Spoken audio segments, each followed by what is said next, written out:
Hi everyone, Lillian here again with another vegan recipe, and what I've got here is a big massive daikon, Japanese radish, white radish. They come in various sizes, but the one I got was massive. Again, thank you Chiemi-san for the gorgeous daikon. Arigatou gozaimasu. So what I've done with this is made a Japanese daikon nimono. And the meaning of nimono, basically it's just a simmered dish. You do it with a lot of vegetables simmered in a broth. In today's recipe I'm using konbu dashi, so konbu being the type of seaweed, dashi meaning stock. This recipe, it's easy, but you need to let the daikon sit for like overnight for about 15 hours. And before I proceed with the recipe, I just want to say, I've been here in Japan for a long time, 24 years. I do eat and cook a lot of Japanese food, but I do not do it the traditional way. Okay, so my recipe and the traditional way of cooking Japanese nimono might be totally different, but this is my way, and this is, how I do it as a vegan, and it comes out restaurant quality. So have a look at the recipe, Japanese daikon nimono.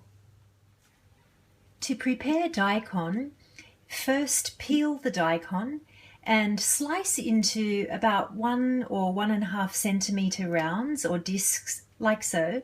Then you're going to fill your pot with water, cover, turn the heat on high, and once the daikon comes to a boil, you're going to then remove the lid and let it boil for 30 minutes.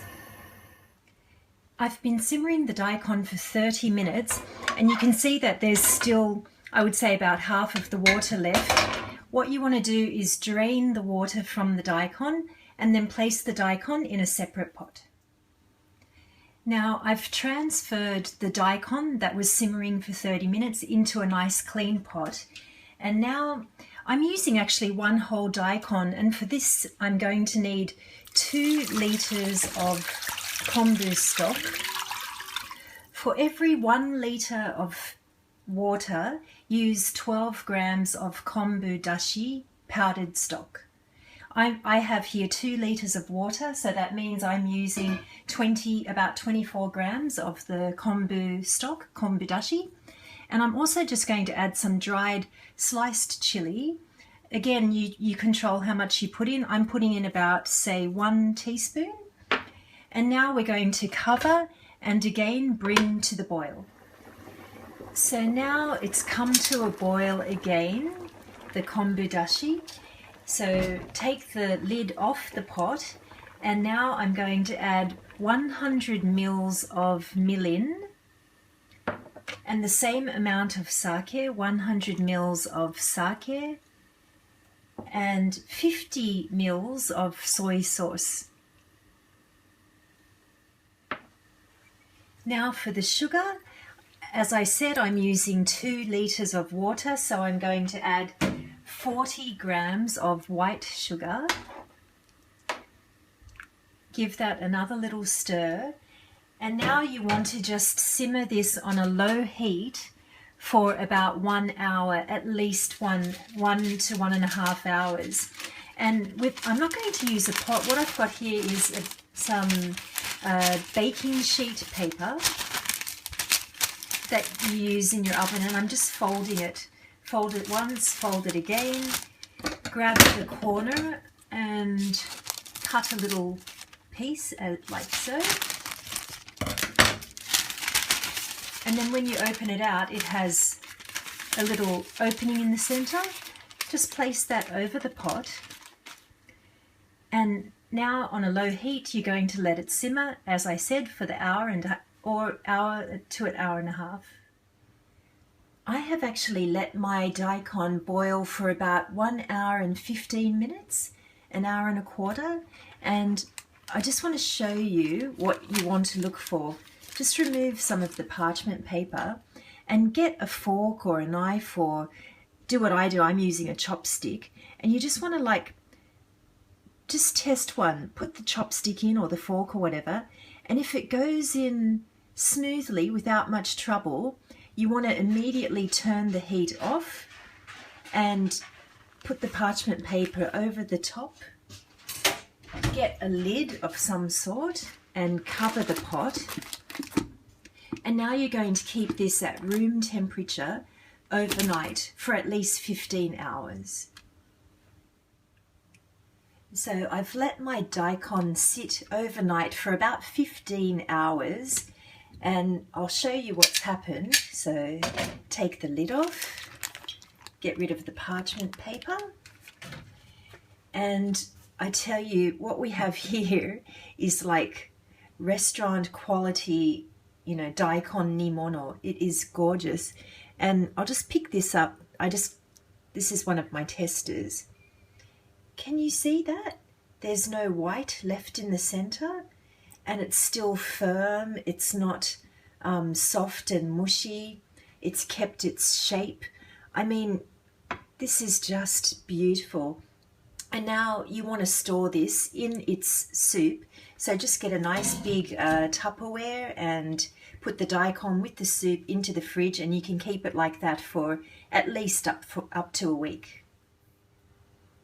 So I've plated the beautiful daikon, and I actually prefer to eat mine cold. In Japan, you can eat it both ways. If you want to heat it up, go ahead and do that. Add some spring onion just for a bit of extra flavor.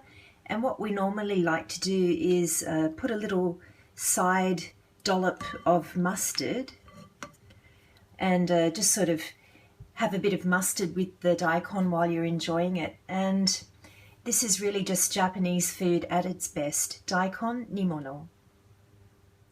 So I've got my Nimono ready. I made it yesterday, and you know, as I explained when I was making it, I let it sit, and it just sits in that broth, and it is something that you would expect to you know, come out of a restaurant, but it hasn't. And I haven't done anything, you know, complicated or difficult at all. It's just a bit of a waiting game, but you know, the result is worth it, I think. So go ahead and try that next time. And I've just cut into this, and I'm not sure if you can see, but there's no like white bits at all. It's all even. The color's just all even.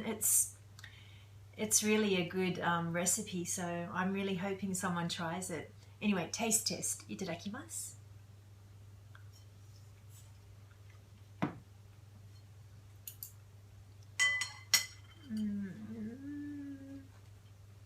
I love that.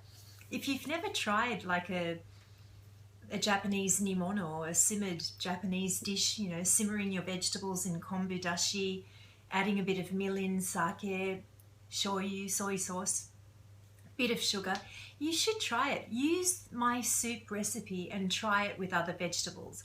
Do it with, you know, carrots. You can do it with potatoes. And what I wanted to show you is this is actually the leftover broth that I used, and there's quite a lot there because I did use 2 liters of the konbu stock, the konbu dashi. So what I'm left with is this nice big pot of, you know, dashi, konbu dashi, that the daikon was simmering in. And what I like to do with this is just go ahead and simmer more vegetables in it. That's one way I use it. The other thing I do is boil noodles in it. You know, think soba, ramen, somen, udon, it doesn't matter. Your choice of noodles, boil it in the broth. And if you like your broth a little bit thicker, you can thicken it up with some sort of thickening agent. I usually just use cornstarch. You know, that's one way of doing it. And daikon really is an underrated vegetable overseas. Anyone who is familiar with Japanese cuisine knows that we do use quite a lot of radish. We grate it and put it on top of tofu or, you know, fish as well. Grated radish is, you know, eaten a lot here. This is another thing I like to do. I'm just going to show you quickly. Slice up the daikon. You know, how complicated is this?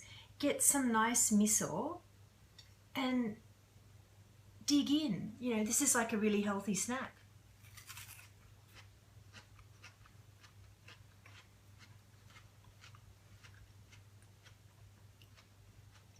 The daikon it's actually sweet. Like, this is such a delicious daikon, and you know, take that as a snack. If you snack on celery sticks or carrot sticks or cucumber sticks, then try it with the daikon, because the amount of this is just full of water and no calories, hardly any calories. So, you know, a good easy snack to enjoy. So there you go. Try the Daikon Nimono, and definitely get some more daikon into your diet. So thanks for watching. See you next time.